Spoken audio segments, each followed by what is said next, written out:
controller had sent Edward to the works to be mended.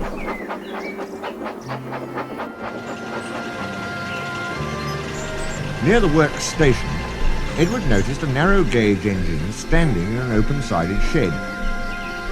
That's Skarloey, he thought. What's he doing there? He remembered Skarloey and his brother Rheneas, because in the old days he had often brought passengers who wanted to travel up to the lake in their little train.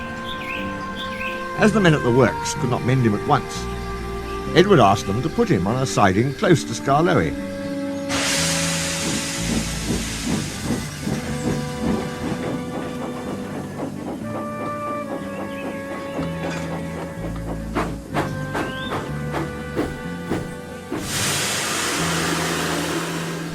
Skarloey was pleased to see Edward. The owner has just bought 2 more engines, he said. He told me I was a very old engine and deserved a good rest. He gave me this shed so that I could see everything and not be lonely. But I am lonely all the same, he continued sadly. I miss Rheneas very much. Yesterday one of the new engines pushed him on a truck, and now he's gone to be mended.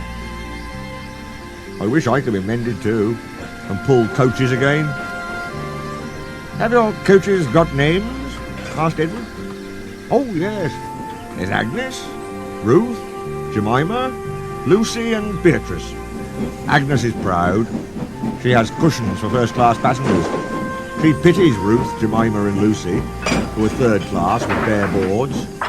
But they all 4 sniff at Beatrice. Beatrice often smells of fish and cheese, but she is most important, said Skarloey earnestly. She has a little window through which the guard sells tickets. I sometimes leave the others behind, but I always take Beatrice.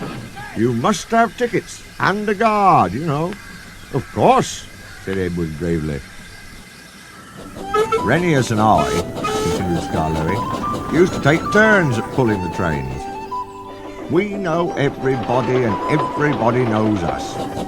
We whistle to the people in the fields, at level crossings, and in lonely cottages and farms, and the people always wave to us.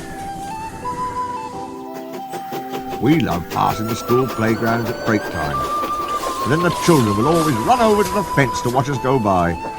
The passengers always wave, because they think the children are waving to them.